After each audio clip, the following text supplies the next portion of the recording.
And they ask you about menstruation. Say, it is harm, so keep away from wives during menstruation, and do not approach them until they are pure. And when they have purified themselves, then come to them from where Allah has ordained for you. Indeed, Allah loves those who are constantly repentant and loves those who purify themselves. Your wives are a place of sowing of seed for you, so come to your place of cultivation however you wish and put forth righteousness for yourselves. And fear Allah and know that you will meet Him, and give good tidings to the believers. And do not make your oath by Allah an excuse against being righteous and fearing Allah and making peace among people. And Allah is hearing and knowing.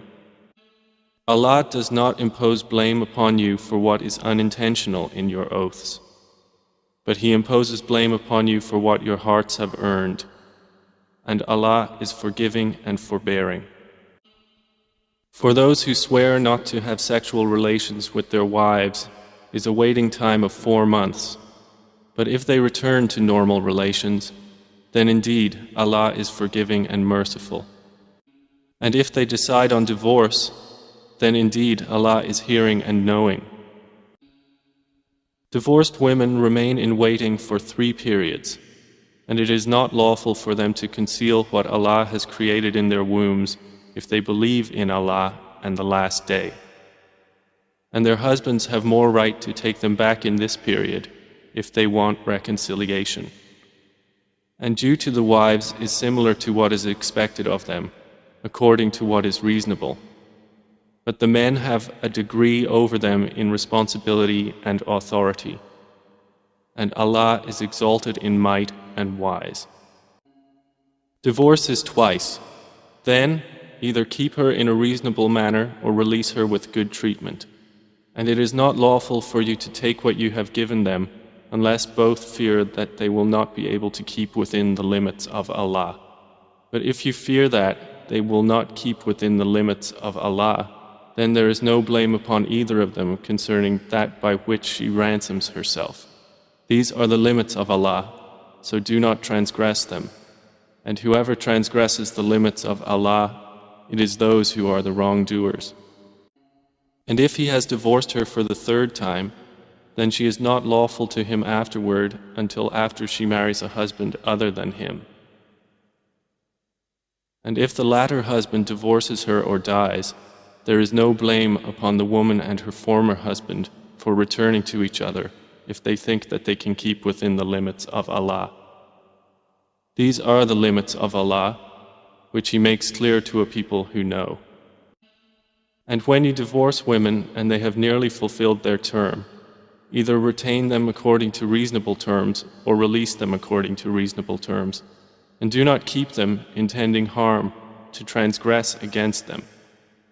And whoever does that has certainly wronged himself.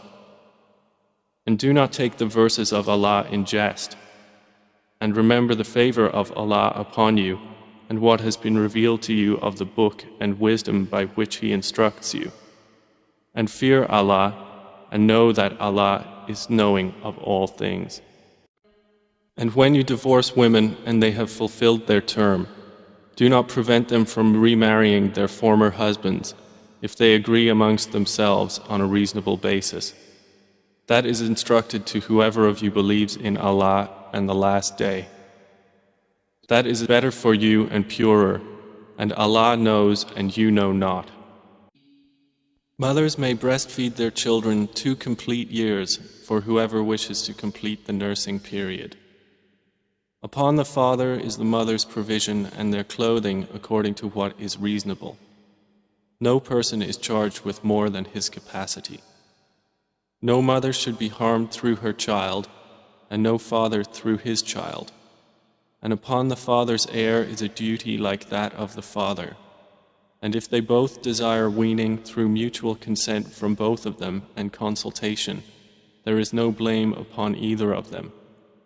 And if you wish to have your children nursed by a substitute, there is no blame upon you as long as you give payment according to what is reasonable. And fear Allah and know that Allah is seeing of what you do. And those who are taken in death among you and leave wives behind, they, the wives, shall wait 4 months and 10 days. And when they have fulfilled their term, then there is no blame upon you for what they do with themselves in an acceptable manner. And Allah is fully acquainted with what you do. There is no blame upon you for that to which you indirectly allude concerning a proposal to women or for what you conceal within yourselves. Allah knows that you will have them in mind. But do not promise them secretly except for saying a proper saying. And do not determine to undertake a marriage contract until the decreed period reaches its end. And know that Allah knows what is within yourselves, so beware of Him. And know that Allah is forgiving and forbearing. There is no blame upon you if you divorce women you have not touched or specified for them an obligation, but give them a gift of compensation, the wealthy according to his capability and the poor according to his capability, a provision according to what is reasonable, a duty upon the doers of good. And if you divorce them before you have touched them and you have already specified for them an obligation, then give half of what you specified, unless they forego the right or the one in whose hand is the marriage contract forgoes it. And to forgo it is nearer to righteousness. And do not forget graciousness between you. Indeed, Allah, of whatever you do, is seeing. Maintain with care the obligatory prayers and in particular the middle prayer, and stand before Allah, devoutly obedient. And if you fear an enemy, then pray on foot or riding. But when you are secure, then remember Allah in prayer, as He has taught you that which you did not previously know. And those who are taken in death among you and leave wives behind, for their wives is a bequest, maintenance for 1 year without turning them out. But if they leave of their own accord, then there is no blame upon you for what they do with themselves in an acceptable way. And Allah is exalted in might and wise. And for divorced women is a provision according to what is acceptable, a duty upon the righteous. Thus does Allah make clear to you His verses, that you might use reason. Have you not considered those who left their homes in many thousands, fearing death? Allah said to them, "Die." Then He restored them to life. And Allah is full of bounty to the people, but most of the people do not show gratitude. And fight in the cause of Allah, and know that Allah is hearing and knowing. Who is it that would loan Allah a goodly loan so He may multiply it for him many times over? And it is Allah who withholds and grants abundance, and to Him you will be returned. Have you not considered the assembly of the children of Israel after the time of Moses, when they said to a prophet of theirs, "Send to us a king, and we will fight in the way of Allah"? He said, "Would you perhaps refrain from fighting if fighting was prescribed for you?" They said, "And why should we not fight in the cause of Allah when we have been driven out of our homes and from our children?" But when fighting was prescribed for them, they turned away, except for a few of them. And Allah is knowing of the wrongdoers. And their prophet said to them, "Indeed, Allah has sent to you Saul as a king." They said, "How can he have kingship over us while we are more worthy of kingship than him, and he has not been given any measure of wealth?" He said, "Indeed, Allah has chosen him over you and has increased him abundantly in knowledge and stature.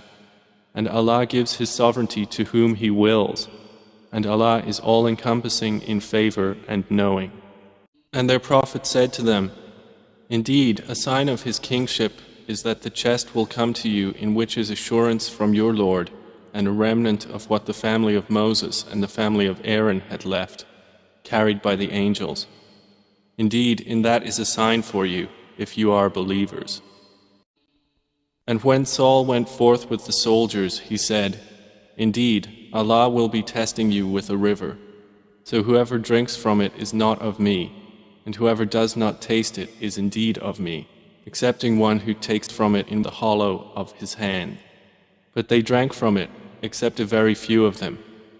Then when he had crossed it along with those who believed in him, they said, "There is no power for us today against Goliath and his soldiers." But those who were certain that they would meet Allah said, "How many a small company has overcome a large company by permission of Allah, and Allah is with the patient." And when they went forth to face Goliath and his soldiers, they said, "Our Lord, pour upon us patience and plant firmly our feet, and give us victory over the disbelieving people." So they defeated them by permission of Allah, and David killed Goliath, and Allah gave him the kingship and prophethood, and taught him from that which He willed. And if it were not for Allah checking some people by means of others, the earth would have been corrupted. But Allah is full of bounty to the worlds. These are the verses of Allah which we recite to you, O Muhammad, in truth. And indeed, you are from among the messengers. Those messengers, some of them we caused to exceed others. Among them were those to whom Allah spoke, and He raised some of them in degree. And we gave Jesus, the son of Mary, clear proofs, and we supported him with the pure spirit. If Allah had willed, those generations succeeding them would not have fought each other after the clear proofs had come to them. But they differed, and some of them believed and some of them disbelieved. And if Allah had willed, they would not have fought each other. But Allah does what He intends. O you who have believed, spend from that which we have provided for you before there comes a day in which there is no exchange, and no friendship, and no intercession. And the disbelievers, they are the wrongdoers. Allah, there is no deity except Him, the ever-living, the sustainer of all existence. Neither drowsiness overtakes Him nor sleep. To Him belongs whatever is in the heavens and whatever is on earth. Who is it that can intercede with Him except by His permission? He knows what is before them and what will be after them, and they encompass not a thing of His knowledge except for what He wills. His kursi extends over the heavens and the earth, and their preservation tires Him not. And He is the Most High, the Most Great. There shall be no compulsion in acceptance of the religion. The right course has become clear from the wrong. So whoever disbelieves in Ta'aghut and believes in Allah has grasped the most trustworthy handhold with no break in it. And Allah is hearing and knowing. Allah is the ally of those who believe. He brings them out from darknesses into the light. And those who disbelieve, their allies are Ta'aghut. They take them out of the light into darknesses. Those are the companions of the fire. They will abide eternally therein. Have you not considered the one who argued with Abraham about his Lord merely because Allah had given him kingship? When Abraham said, "My Lord is the one who gives life and causes death," he said, "I give life and cause death." Abraham said, "Indeed, Allah brings up the sun from the east, so bring it up from the west." So the disbeliever was overwhelmed by astonishment, and Allah does not guide the wrongdoing people.